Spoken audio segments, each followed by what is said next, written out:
Alright guys, we are back to the videos. I waited until I had a good voice and no cough and decided that's never going to happen, so we'll just have to bear through it. The unit that we're going to start in critical care medicine is taking off from peds, and it's cardiac anomalies. And there are some shunts and anomalies that you'll need to know before you go to clinicals, as well as for the boards.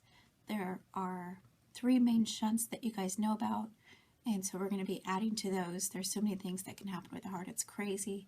But after this chapter, you'll understand all of them. Okay, the picture that you see on this slide, it's the same thing. Some people prefer to look at the picture on the left, some prefer to look at the picture on the right. And so if you look at the picture on the left, that is the heart that you guys have been drawing since cardiopulmonary A and P class, and you can see how the blood flows into the right atrium, tricuspid valve, right ventricle, to the lungs and back, so on and so forth. The one on the right is a box, and it shows essentially the same thing, only it's just showing a box of 4 different chambers without all of the detail. And those numbers there are the blood pressure measurements within that area. So I'm looking at my PowerPoint over here to the right. So in the right atrium, you can see it's 3 to 5 millimeters of mercury as it goes in, 3 to 5 millimeters of mercury as it goes out through the tricuspid valve. And then because it went through a valve, we now have a systolic and diastolic, and that is the 25/3. Okay, pretty similar to the 25/8 that you learned in hemodynamics. So you can just you can see how the blood flow goes by looking at that 4-chambered box or the one on the left with more detail, whichever one makes more sense to you. If the one on the right confuses you, then just don't look at it. It's that easy.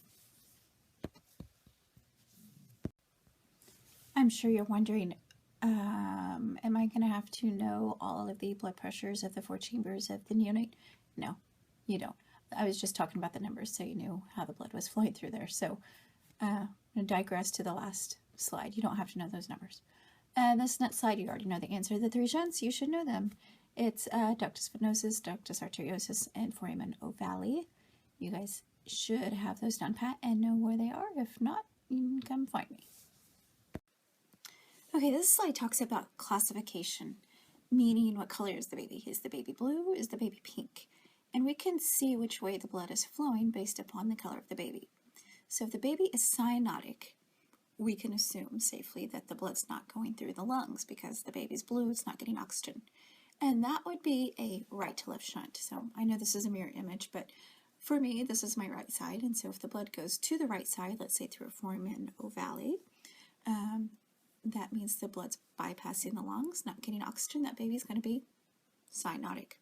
But we have other things too, like that ductus arteriosus. Sometimes that doesn't close. You know, we talked about if the oxygen doesn't get high enough, that ductus arteriosus is going to stay open. So if that happens, the blood's going to go into the right heart, out into the lungs, back to the left heart, and go out to the aorta. Oh, but there's still that vessel between the aorta and that pulmonary artery. Well, the blood pressure going out to the body in a neonate's 80, right? 80/60, that's the blood pressure. So if you've got a blood pressure of 80 and there's a valve that's taking it to the pulmonary artery pressure, you learned in hemodynamics about 25/8. A couple of slides ago, we talked about 25/3 in the neonate. Okay, so you got blood going out to the aorta, it's 80, but you got this valve right here, and that pressure is 25. That pressure of 80 is going to push blood back into that pulmonary artery, back into the heart, back into the lungs, right? So what's going to happen is that blood's going to be going to the lungs once, twice, 3 times, however much times, and that baby's going to be acyanotic because the blood's going right heart, lungs, left heart, aorta, nope, wait, back to the lungs, going back to the lungs, get more oxygen, left heart, aorta, nope, not out to the body, going back to the lungs. So it just keeps going back into the lungs. It never circulates to the body. What blood does get to the baby will be oxygenated, but the baby will not be getting enough oxygen to the tissues because it keeps just staying in this area of the lungs. We'll talk about that in a few more slides, so hopefully that'll make sense to you. All right, guys, simple picture. But I want you to look at this picture and you can see with a patent ductus arteriosus. Patent means it's still there, still working. So the ductus arteriosus is still working, and this is after the baby's born. So in utero, we call it ductus arteriosus. After the baby's born, we call it patent ductus arteriosus. It's still working. But you can see how the blood flow is going right atrium, right ventricle, out to the lungs, and then back out to where it's supposed to go to the body, but then it goes back into the lungs. And you can kind of see how that would just make a cycle where the blood does not get out to the tissues.